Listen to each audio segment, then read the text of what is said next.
고린도후서 14번째 시간을 이어가도록 하겠습니다. 그동안 고린도후서 강해를 하면서 여러분에게 어떠한 말씀이 여러분 마음속에 남아 있는지 모르겠습니다. 저 개인적으로는 고린도후서를 하면서 여러 가지 제 마음속에 계속적으로 잔상으로 남아 있는 말씀이 있습니다. 그 중에 7가지만 여러분께 먼저 소개를 한다면, 첫 번째는 한 성도의 환난이 다른 성도에게 위로로 작용할 수 있구나를 저는 계속 주목하게 되었습니다.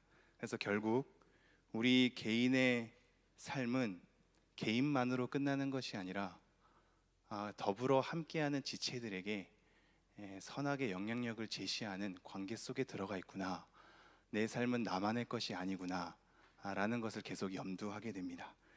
두 번째는 그리스도 예수의 날에 너희가 우리의 자랑이 되고 우리가 너희의 자랑이 된다는 것을 주목하게 됩니다.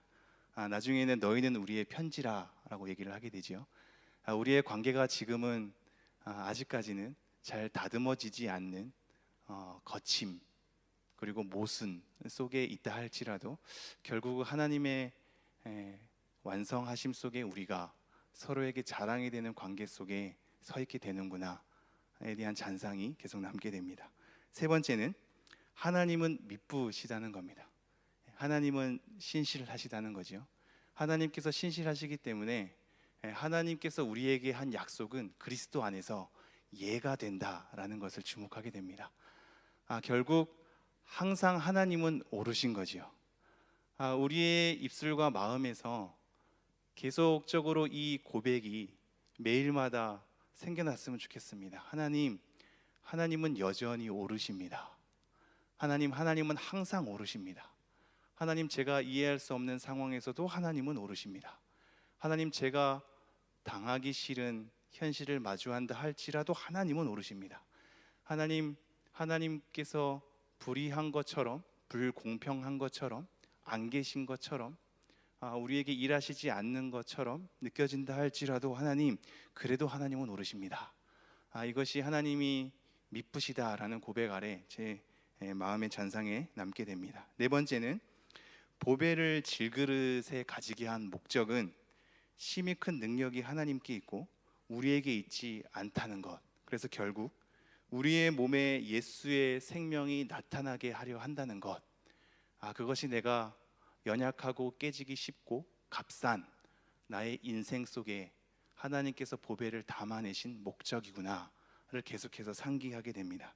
다섯 번째는 제가 매일마다 좀 이 생각을 하려고 하는 구절인데요, 우리의 겉사람은 낡아지나 우리의 속사람은 날로 새로워지도다. 하나님, 오늘도 나는 후패하였으나 하나님은 나를 또 새롭게 한 걸음 이끌어 주시는군요. 그래서 저희에게 오늘 하루를 또 선물해 주셨군요. 저에게 생명을 허락하셨군요. 하나님께서 나를 새롭게 하신다고 하니 내가 그냥 지쳐 있지만은 않겠습니다 로 제 생각이 조금씩 긍정으로 또 하나님의 약속으로 이렇게 가게 되더라고요. 여섯 번째는 하늘에 있는 영원한 집이 우리에게 덧입혀짐을 계속 생각하게 됩니다. 우리의 이 땅에서의 장막이 무너질 때 하늘에 있는 영원한 하나님의 초소가 우리에게 덧입혀지는구나. 이 땅의 삶이 다가 아님을 계속해서 생각해야겠다. 이 땅의 기준으로 나의 삶을 평가하는 것이 옳지 않음을 계속 생각해야겠다. 이것이 다가 아니다. 우리가 가지고 있는 현실을 결국 하나님께서 이 현실 속에 하나님의 덧입음을 통해서 완성하실 것이다 를 계속 생각하게 됩니다. 마지막 7번째는 몸으로 있든지 떠나 있든지 하나님을 기쁘시게 하는 자가 되기를 힘써야겠구나. 힘쓰다라는 것에는 사랑, 영예라는 단어가 같이 들어가 있다 했죠. 내가 몸으로 있든지 이 땅 가운데 이 현실을 담아내고 있든지 주의 부르심을 받아서 떠나든지 항상 나의 주 생의 목적은 하나님을 기쁘시게 하는 자, 그것에 나의 사랑과 영예를 담아내는 일상이 되어야 하는구나를 계속 주목하게 됩니다. 여러분도 여러분 나름대로 고린도후서 말씀 가운데 계속 마음에 담아두고 있는 구절이 있으시겠죠? 있으시기를 바랍니다. 네, 계속 있었으면 좋겠고요. 풀은 마르고 꽃은 시드나 하나님의 말씀이 여러분 가운데 영원으로 선하게 이끌기를 간절히 축원합니다. 오늘 11절 말씀 함께 읽어보도록 하겠습니다. 시작. 우리는 주의 두려우심을 알므로 사람들을 권면하거니와 우리가 하나님 앞에 알려졌으니 또 너희의 양심에도 알려지기를 바라노라. 지금 계속해서 고린도서 강해를 살펴보고 있는데요, 이것은 사도의 직분이 하나님 앞에 어떻게 담당해야 하는가를 계속적으로 바울이 설명하고 있는 맥락이거든요. 그러면서 우리에게 이렇게 얘기하죠. 우리는 주의 두려우심을 안다. 그 주의 두려우심을 알기 때문에 너희에게 권면한다입니다. 이 주의 두려우심을 안다는 건 어떤 맥락 속에 있을까요? 그 앞 구절을 볼까요? 5장 10절 함께 읽어보겠습니다. 시작. 이는 우리가 다 반드시 그리스도의 심판대 앞에 나타나게 되어 각각 선악간에 그 몸으로 행한 것을 따라 받으려 함이라. 하나님의 심판입니다. 모두가 하나님의 심판 앞에 서는 것, 이 심판은 결국 하나님의 공의의 드러냄인 동시에 뭔가 불공평하게 보이는 이 시대의 삶을 완성하시는 하나님의 마지막 일이라고 볼 수 있거든요. 하나님의 공의가 실현되는 것이죠. 그러니까 이것은 하나님의 심판을 볼 때 나도 심판당하지 않을까 하게 되는 그 무서움과 공포 속에 내가 주님을 두려워한다라기보다 하나님의 공의, 정확한 공의의 실현이 나중에 마감됨으로 그러한 하나님의 공의로움에 따라 내가 경외의 마음을 가지는 거지요. 이 경외의 마음은 무서운 하나님에서부터 기인하는 것이 아니라 위대한 하나님, 완전하신 하나님으로부터 기인하는 겁니다. 너무나 거룩하고 너무나 완전하시기에 너무나 공의로운 판단을 그날에 이루실 것이다 라는 것에 대한 마음가짐이 하나님 앞에 내 마음이 불경건하게 있는 것이 아니라 하나님 앞에 조아리는 태도가 되는 거지요. 그 놀라운 경탄, 그 하나님의 공의로움에 대한 찬미, 그 거룩하심에 대한 엎드림, 이것이 하나님에 대한 두려움으로 나오는 겁니다. 다시 한번 11절요. 우리는 주의 두려우심을 알므로 사람들을 권면하거니와 우리가 하나님 앞에 알려졌으니 또 너희의 양심에도 알려지기를 바라노라. 우리가 이 두려움 때문에 너희를 권면한다고 하면서 우리가 하나님 앞에 알려졌다라고 하는 것은 결국 하나님 앞에 정직하게 사도의 행위를 행한 자기의 삶을 얘기하는 겁니다. 1차적으로는 하나님께서 우리의 모든 삶을 다 안다, 낱낱이 보고될 것이며 다 꿰뚫어 보고 계시고 그러기에 정확한 공의로운 판단을 이루실 것이다 라는 1차적인 맥락도 있지만 2차적으로는 그러기에 그 하나님 앞에서 우리는 진실되이 말씀을 혼잡하지 아니하고 진리를 나타내는 가운데 우리의 사도적 삶을 행했다, 내가 이 삶이 하나님 앞에 상달되었다라고 하는 거죠. 그래서 하나님 앞에 알려졌으니 또 너희 양심에게도, 거부할 수 없고 부인할 수 없는 너희들의 양심에게도 나의 사도된 행위가 하나님 앞에 올바르게 행하였음을 너네들에게 알려지기를 원한다 라고 얘기를 하는 겁니다. 그렇게 알려져야 하나님의 정확한 공의로운 판단 속에 우리가 나중에 칭찬과 영예로 같이 설 수 있기 때문이죠. 우리가 말씀 하나 볼까요? 4장 2절 말씀. 4장 2절 말씀 함께 읽겠습니다. 시작. 이에 숨은 부끄러움의 일을 버리고 속임으로 행하지 아니하며 하나님의 말씀을 혼잡하게 하지 아니하고 오직 진리를 나타내므로 하나님 앞에서 각 사람의 양심에 대하여 스스로 추천하노라. 말씀을 혼잡하게 하지 않고 진리를 나타내므로, 그 다음에 두 가지지요. 하나님 앞에서, 그 다음 뭐지요?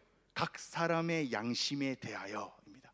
비슷한 맥락 아니겠습니까? 11절로 돌아오면 우리는 주의 두려우심을 알므로 사람들을 권면하거니와 우리가 하나님 앞에 알려졌으니 또 너희의 양심에도 알려지기를 바라노라.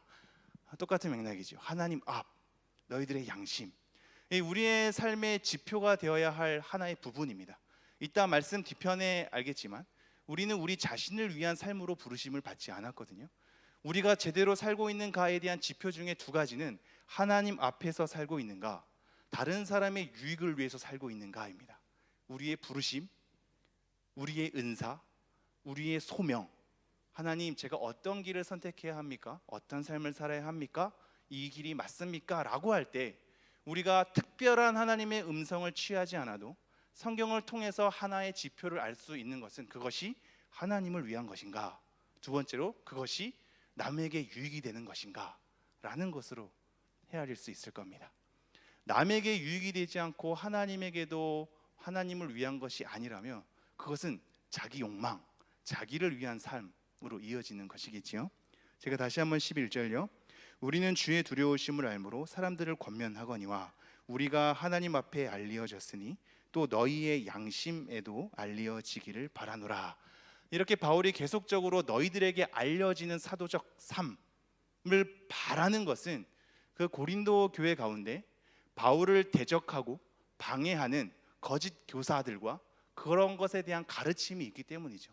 그것에 너네들이 유혹되지 말고 미혹당하지 말고, 그리고 그것으로 인하여서 말씀을 혼잡하게 취하지 말고 올바른 말씀을 취해서 올바른 사도적 삶에 대해서 걸어가라. 내가 너의 이 삶이 올바르게 하나님 앞에 상달되어졌으니 너희들의 양심에게도 알려지기를 간절히 바란다. 다른 것에 미혹되지 마라. 흔들리지 마라. 헷갈리지 마라. 잘못 판단하지 마라. 이것을 너희들이 알기를 원한다 라고 얘기를 하고 있는 겁니다. 자, 12절 말씀 함께 읽어보겠습니다. 시작. 우리가 다시 너희에게 자천하는 것이 아니요 오직 우리로 말미암아 자랑할 기회를 너희에게 주어 마음으로 하지 않고 외모로 자랑하는 자들에게 대답하게 하려 하는 것이라. 우리가 너희에게 다시 자천하지 않는다 그랬죠. 이게 3장 1절에도 나온 얘기입니다. 3장 1절 볼까요? 함께 읽겠습니다. 시작. 우리가 다시 자천하기를 시작하겠느냐? 우리가 어찌 어떤 사람처럼 추천서를 너희에게 붙이거나 혹은 너희에게 받거나 할 필요가 있느냐? 자천서 따로 추천서가 필요 없다. 내가 다시 나를 자천하겠느냐, 나 스스로를 추천하겠느냐? 아니라는 거죠. 똑같은 맥락입니다. 우리가 다시 너희에게 자천하는 것이 아니다. 오직 우리로 말미암아 자랑할 기회를 너희에게 주려 하는 거다. 자랑할 기회라고 합니다. 이 자랑할 기회는 결국은 우리가 그동안 살펴봤던 영의 직분에 대해서, 진리를 나타내는 사도됨에 대해서 우리가 올바르게 행한 것들을 너네들이 거듭 그것을 인정하며 그것이 맞다라고 얘기하는 것이죠. 왜 맞다라고 얘기해야 되냐면 그 뒷부분입니다. 왜냐하면 그 목적이 뭐냐면, 자랑할 기회를 주는 목적이 뭐냐면 마음으로 하지 않고 외모로 자랑하는 자들에게 대답하게 하려 하는 것이라. 대답하는 거죠. 너네들의 생각과 판단이 틀렸다. 너네들이 사도적 삶이 요구하는 것은 사실상 그것은 마음에서부터 나오는 진실함이 아니라 외모를 취하는 것으로 나오는 것이기에 그것에 내가 휘둘리지 않고 당당히 말하니 이것이 하나님 앞에 진리를 나타내는 사도됨으로써 이렇게 살아가는 것이 바울의 삶이 마땅한 것이요, 그것이 우리가 추구해야 될 바다라고 대답하게 하려 한다는 것이죠. 다시 한번 그 사람들의 특징을 보면요, 마음으로 하지 않고 외모로 자랑하는 자들이라고 나와 있습니다. 혹시 저번 주 금요일에 담임 목사님의 말씀이 생각나시는지 모르겠습니다. 하나님은 외모를 취하지 않고 중심을 보신다고 말씀한 거 기억나시죠? 마음이 아파한 다윗을 우리가 또 생각해 보았습니다. 그 말씀 중에 이제 성공한 사람들 중에는 키가 크고 잘생긴 사람이 거의 없다라는 말씀을 하셨거든요. 그래서 제가 그것에 대해서 깊이 묵상을 하고 이제 마 목사님에게 나눔을 하였습니다. 자, 목사님, 저는 성공하기 어려울 것 같아요. 하필 키가 크고 잘생겨서 성공하기 어려울 것 같아요. 그러면서 마 목사님을 축복했죠. 목사님은 성공하셨습니다. 축복했습니다. 근데 이것이 깨지는 날이 있었는데요, 불과 2-3일 전입니다. 우리 둘째 이음이가 저녁에 저한테 와서 안경을 만지작거리더라고요. 만지작거리더니 아빠, 자꾸 안경 쓰니까 얼굴이 못생겨지잖아, 이렇게 얘기하는 거예요. 그래서 제가 너무 당황해서, 왜냐면 저는 못생겨지지 않았거든요. 그래서 아니야, 아빠는 못생겨지지 않았어 라고 얘기하니까 이음이가 안경을 딱 벗기더니 봐봐 못생겼잖아. 주여, 하나님은 외모를 보지 않고 중심을 보십니다. 그 말씀에 제가 위로를 얻으면서 다시 한번 11절 말씀 정돈해 보지요. 우리가 다시 너희에게 자천하는 것이 아니요 오직 우리로 말미암아 자랑할 기회를 너희에게 주어 마음으로 하지 않고 외모로 자랑하는 자들에게 대답하게 하려 하는 것이라. 물론 이 외모는 이런 이 형상만 지닌 것이 아니겠지요. 더 넘어서서 외적 기준에 대한 모든 것일 겁니다. 또 더 세밀하게 간다면 율법의 패턴 속에 가지고 있는 인과 원인과 결과까지 다 얘기하는 걸 겁니다. 왜냐하면 앞에서 영의 직분과 율법의 직분, 율법의 조문을 비교하는 것으로 봤을 때에는 우리가 율법적으로 외적으로 취하는 모든 조건이 그것이 타당하다고 생각한다면 오산이다라는 맥락 속에 있는 거거든요. 그래서 나중에 로마서를 보면 이런 말씀이 있죠. 표면적 유대인, 이 표면적이라는 것은 눈에 보이는 외적인 겁니다. 표면적 유대인이 유대인이 아니요 표면적 육신의 할례가 아니니, 이 표면적으로 눈에 보이는 육체의 할례를 행한 것으로 너네들이 하나님 앞에 온전하게 이 구원을 얻었다고 얘기하지 말라라는 겁니다. 이면적 유대인이 유대인이요, 우리 안에 있는 본질, 내면, 이면적 유대인이 유대인이요 할례는 마음에 할지니라고 되어 있는 겁니다. 율법에 대한 패턴으로, 그것에 대한 외적인 어떤 조건으로 원인과 결과를 삼아서 이렇게 해야지만 너가 이렇다라고 하는 그들의 무리에게, 그들은 외모를 보는 곳이고 마음을 보지 않는 것이다 라는 것을 꼬집으며 그들에게 온전한 사도적 삶이 어떤 것인지를 대답하게 하려고 이 사도된 바울의 삶을 자랑하게 할 기회를 주는 것이지요. 그러면서 13절 이렇게 이어집니다. 함께 읽겠습니다. 시작. 우리가 만일 미쳤어도 하나님을 위한 것이요 정신이 온전하여도 너희를 위한 것이니. 우리가 만일 미쳤어도 하나님을 위한 것이요 정신이 온전하여도 너희를 위한 것이니. 이 두 가지의 패턴이 보이십니까? 아까 11절에서도 하나님 앞에 알려졌으니 또 너희의 양심에도 하나님과 너희를 향해 있죠. 지금도 마찬가지입니다. 우리가 만일 미쳤어도 하나님을 위한 것이요 정신이 온전하여도 너희를 위한 것이다 라고 되어 있는 것이요. 이것은 또 다른 측면에서 이렇게 생각하면 좋습니다. 미쳤다라는 것은 일반 상식으로 정상적인 판단과 설명으로 그것을 이해하기 힘든 부분이잖아요. 그러니까 넘어선 것이죠. 이 초월한 것입니다. 어떤 사람들이 이것을 황홀경으로 쓰거든요. 도저히 뭔가 설명할 수 없는, 뭔가 이렇게 상식으로 얘기할 수 없는, 이해할 수 없는 어떤 그 영역에 대한 황홀경을 이 단어로 쓰는데 결국은 어떤 초월의 영역입니다. 내가 일반 사람들이 뭐라고 얘기하거나 그것을 규명하지 못하는 영적인 부분에 있어서의 초월적 영역, 이 부분에 있어서 내가 부인하지 않는 것은 하나님을 위한 것이기 때문이죠. 하나님의 행위와 하나님의 존재는 이 세상의 언어로 담아낼 수 없고 이 세상의 말로 판단할 수 없기 때문입니다. 하나님을 믿지 않는 사람들이 하나님에 대하여, 하나님의 일하심에 대하여 어찌 정확하게 이해를 하며 판단을 하며 설명할 수 있겠습니까? 그러한 설명할 수 없는 부분도 내가 부인할 수 없는 것은 하나님을 위한 것이다. 초월의 영역까지도 안고 가는 거죠. 그러면서 초월만 있지 않습니다. 정신이 온전하여도, 이게 분별력, 자제력, 판단력 같은 거거든요. 분별하고 자제하고 절제하는 거죠. 제대로 판단하는 거죠. 정신이 온전하여도 너희를 위한 것이다 라고 얘기를 하고 있습니다. 여러분, 이것이 중요한 이유는 기독교 신앙의 본질 중에 두 가지 요소는 초월의 영역이 있지만 일반 은총의 영역이 있는 거거든요. 우리의 신앙이 정상적이고 일반적이고 상식적인 것을 안아가야 합니다. 그것이 우리를 위한 것이 되는 거죠. 남들이 이해할 수 있고 받아들일 수 있고 같이 합의할 수 있는 정신이 온전한 판단과 온전한 자제력이 있어야 되는 거죠. 그것으로 우리는 일반 상식과 더불어서 우리의 삶을 또 교회됨을 이루어 가야 합니다. 그러나 그것과 더불어서 초월의 영역도 있는 거죠. 일반의 상식을 넘어서는, 우리의 판단을 넘어서는 초월의 영역도 있는 겁니다. 이 두 가지가 기독교 신앙 가운데 고스란히 자리 잡혔습니다. 그러나 한쪽에 치우치게 되면 문제가 생기는 거죠. 초월의 영역으로 다 설명하려니 이해도 안 되고 받아들이기도 어렵고 자기만의 착각, 주관적인 판단, 자기가 하나님의 음성을 들었다고 하나 전혀 확인할 수 없는 상태에 이르게 되는 겁니다. 그러니 일반적으로 하나님이 일하시는 지극히 규칙적이고 지극히 법칙 가운데 일상 속에 상식으로 얻어지는 우리의 삶은 하나님이 일하시지 않는 것 같아라는 느낌을 받는 거거든요. 우리가 눈을 뜨게 되고 호흡하게 되며 밥을 먹게 되고 사람과 대화하게 되는 이 모든 영역들이 하나님의 은혜 가운데 우리에게 펼쳐지는 하나님의 일하심의 결과임에도 불구하고 그러한 삶은 하나님이 특별하게 나의 삶 가운데 개입하지 않았다라는 착각을 하게 되는 겁니다. 그것이 자꾸 초월에 대한 신앙으로만 가기 때문이죠.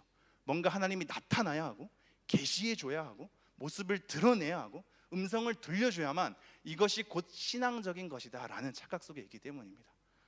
기독교 신앙의 본질은 그렇지 않습니다. 두 가지를 다 안고 가고 철저하게 균형이 맞춰져 있으며 그것은 말씀을 기준으로 잘 분간해야 합니다.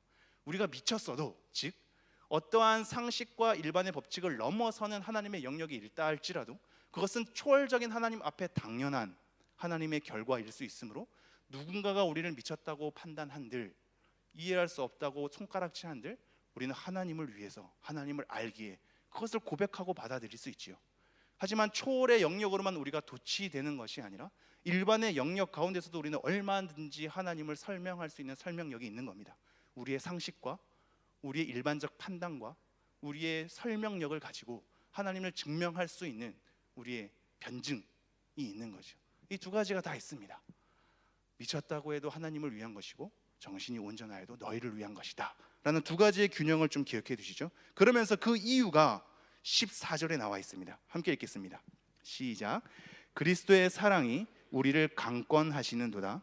우리가 생각하건대 한 사람이 모든 사람을 대신하여 죽었은즉 모든 사람이 죽은 것이라.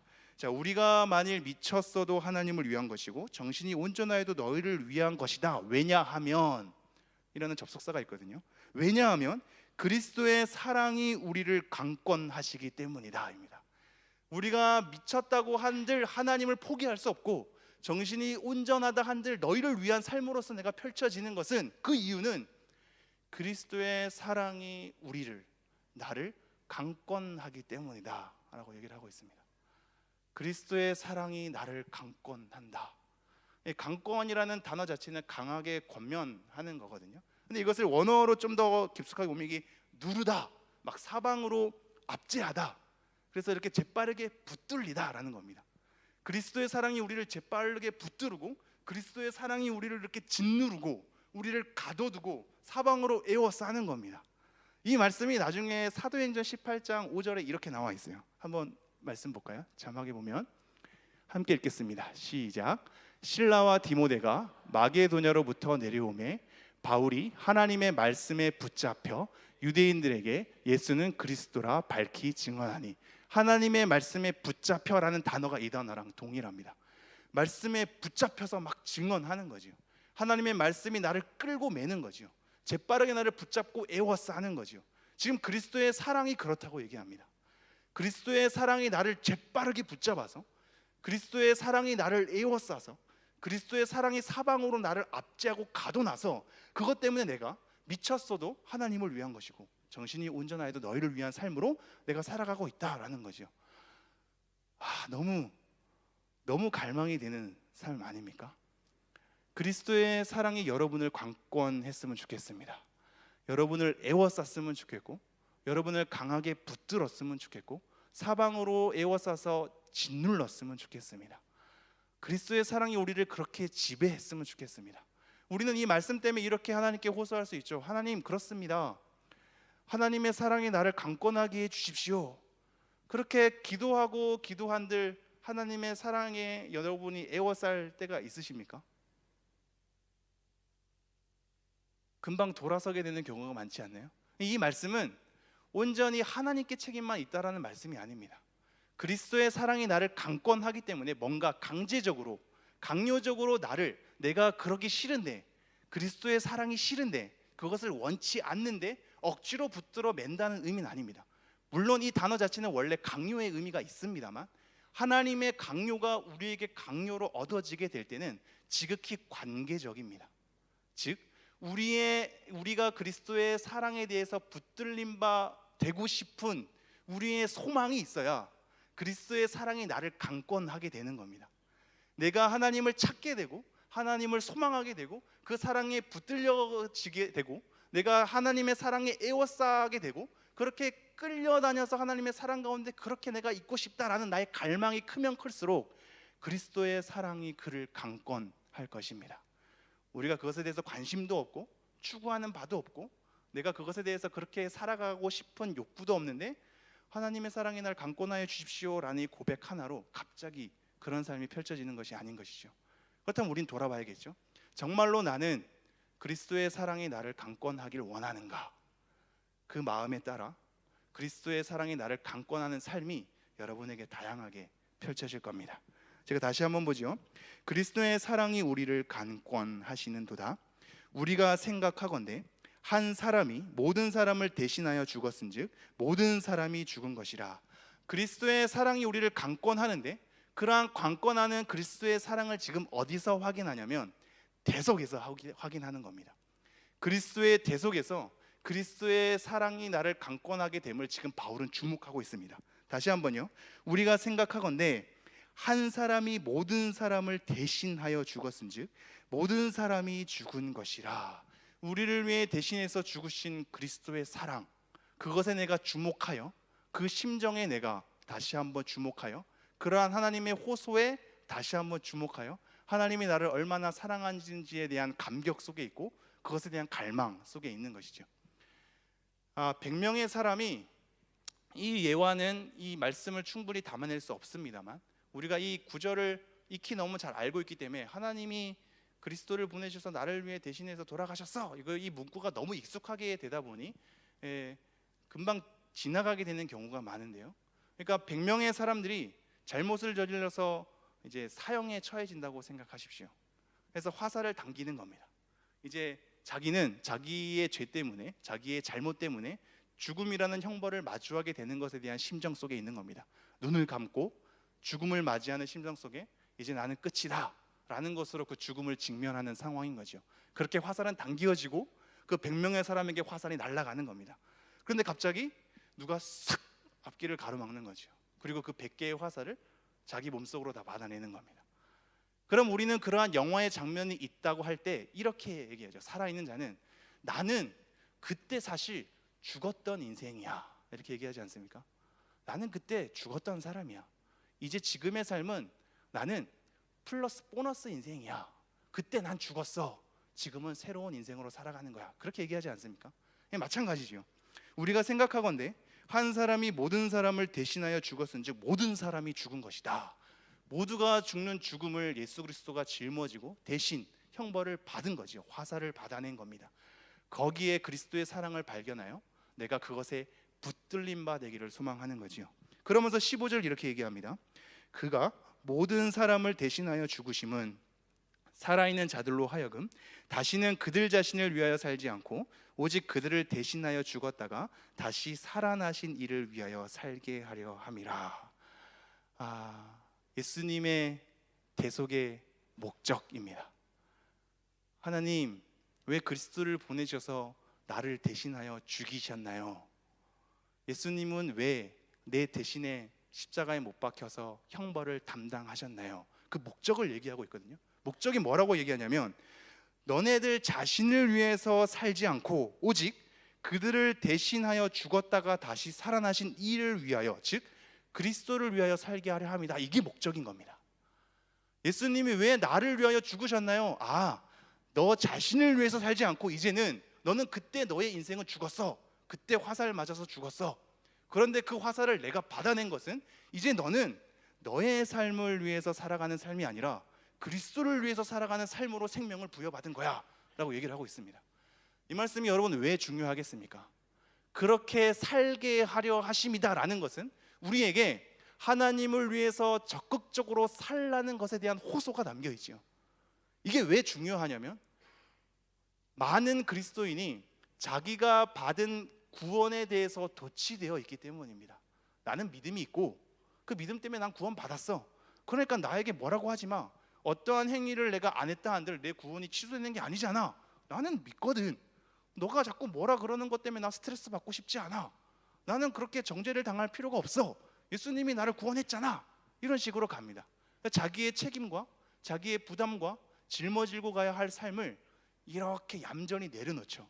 난 건드리지 마. 난 믿음 있으니까 구원받은 사람이야. 죽으면 천국 가는 사람이야. 너가 뭔데 나한테 뭐라 그래? 로 가는 겁니다. 근데 뭐라고 얘기하고 있죠? 너가 지금 구원받음에 대해서 안전을 누리고 도취돼서 그것에 감격하여서 아무것도 안 하는 삶이 아니라 적극적으로 어떻게 하라고요? 그리스도를 위해 살아가는 삶을 살라고요. 이것이 예수님이 대속하신 목적이라고 얘기하고 있습니다. 도취되지 말고 안전을 취하지 말고 구원을 얻었다라는 것으로 멈추지 말고 그리스도를 위해서 살아가는 삶으로 살아가야 한다. 이제는 그때 너의 인생은 죽었고 이제는 너 자신을 위해서 사는 삶이 아니라 그리스도를 위해서 사는 삶으로 생명을 부여받았기 때문이다 라고 얘기를 하고 있습니다. 그럼 우리는 생각해야겠죠, 여러분. 도대체 그리스도를 위해서 살아간다는 것은 무엇을 말하는 겁니까? 여러분, 그리스도를 위해서 살아가야 합니다 라고 끝내면 사실상 은혜롭죠. 하지만 우리의 삶은 보다 구체적이지 않습니까? 그리스도를 위해서 살아간다는 이 어찌 보면 추상적인 것 같은 이 명제가 여러분의 삶을 얼마나 지배하십니까? 내가 정말로 그리스도를 위한 삶으로 살아가기 위해선 나의 삶의 양식 하나하나를 다 뜯어봐야 합니다. 나의 습관, 나의 일상에 대한 판단, 내가 가족에게, 자녀에게, 남편에게, 아내에게, 부모님에게 어떻게 말하고 어떻게 대하며 어떤 가치를 옳게 여기고 그렇게 살아가라고 잔소리를 하고 있는지, 다른 사람을 부러워하는 것은 어떤 이유 때문이며 그 사람들을 괄시하는 것은 어떠한 이유 때문인지, 내가 저 사람을 칭찬하는 것은 옳은 기준에 있으며 내가 저 사람을 비난하는 것은 올바른 말씀에 근거한 것인지에 대한 총괄적인 삶에 대한 반성과 돌아봄이 있어야겠죠. 그래서 내가 정말로 그리스도를 위한 삶, 나 자신을 위한 삶이 아니라 그리스도를 위한 삶이라는 것을 점검하려면 내가 어디에 가장 많이 열중하고 있고 어디에 시간을 쏟고 있고 어디에 정력을 쏟고 있고 어디에 열정을 다하고 있으며 어디에 관심이 있는지, 그리고 어디에 가치를 두고 있는지를 우리가 돌아봐야 합니다. 내가 시간을 많이 쏟았다는 건 관심이 있기 때문인 겁니다. 그 관심이, 그리고 그 시간이, 그리고 그 열정이 나를 위한 삶의 할애가 되고 있다면 그것은 그리스도를 위한 삶이 아니겠지요. 그리스도를 위한 삶이 되려면 먹는 것, 마시는 것, 입는 것, 말하는 것, 생각하는 것, 결정하는 것 모두가 하나님 앞에 낱낱이 이 소소한 일상이 하나님께서 요구하시는 말씀대로 내가 하는 것인지요 라는 확인이 있어야 합니다. 그리스도를 위해서 살아간다는 건 하나님께서 요구하시는 말씀대로 살아가는 삶으로 펼쳐지기 때문입니다. 우리의 삶이 나 자신을 위한 삶으로 계속적으로 막 나를 뒤흔들 때 이 말씀을 간간히 생각해 주십시오. 나는 이 생명을 부여받은 건 나를 위한 삶으로 살아가게 함이 아니라 그리스도를 위해서 살아가게 하려고 생명을 부여받은 거야. 이것을 계속해서 상기하면서 먹을 때마다, 마실 때마다, 일상의 소소한 행위들을 할 때마다 나는 그리스도를 위해서 해야 한다는 그 막중한 부담감을 우리 모두가 지녔으면 좋겠습니다. 제가 16절, 17절 함께 읽도록 하겠습니다. 시작. 그러므로 우리가 이제부터는 어떤 사람도 육신을 따라 알지 아니하노라. 비록 우리가 그리스도도 육신을 따라 알았으나 이제부터는 그같이 알지 아니하노라. 그런즉 누구든지 그리스도 안에 있으면 새로운 피조물이라. 이전 것은 지나갔으니 보라 새 것이 되었도다. 내가 이제는 그때 화살로 죽은 바가 되었고 내가 새 생명을 부여받은 것은, 즉 그리스도께서 나를 위해서 대속하신 것은, 이제 나는 나를 위한 삶이 아니라 그리스도를 위한 삶으로 일상을 부여받았으니 이제는 내가 이 육체대로 어떠한 것도 알지 않겠다. 즉 세상의 방식대로, 그들이 취하는 외모에 대한 방식대로, 올바르지 않는 방식대로 판단하거나 삶을 결정하지 않겠다. 그것에 가치를 두지 않겠다. 내가 육신대로 이제 알아가지 않겠다. 그리스도 또한 내가 예전에는 육신대로 알았으나, 즉 그들의 구약적 패턴 속에, 율법의 패턴 속에, 외모의 패턴 속에 그 그리스도가 어떠함을 함부로 내가 힐난하였으나 이제는 세상의 방식대로, 세상의 조건대로 그것을 알아가지 않고 온전히 예수 그리스도 그 자체를 주목해서 내가 알아가겠노라 라고 얘기하는 겁니다. 육신의 방식대로, 육체의 방식대로, 세상의 방식대로 여러분의 삶을 평가하지 마십시오. 그리스도가 어떠한지, 하나님이 어떠한지도 세상의 방식대로 결론 짓지 말아야 합니다. 여러분이 가지고 있는 그리스도의 삶은 여러분이 생각하는 것보다 고귀하기 때문입니다. 왜냐하면 우리에게 시작된 하나님의 나라가 엄청나게 큰 깊이 가운데 우리를 끌고 가기 때문이지요. 그러면서 마지막으로 얘기합니다. 그런즉 누구든지 그리스도 안에 있으면 새로운 피조물이라. 이전 것은 지나갔으니 보라 새 것이 되었도다. 새로운 피조물이라는 것은 우리가 이제 괜찮은 사람으로 변했다라는 것이 아니라 하나님께서 재창조로 이제는 너희를 위한 삶이 아니라 그리스도를 위한 삶으로 생명을 부여받은 이 새 생명의 질서 가운데 너네들이 놓이게 되었다라는 겁니다.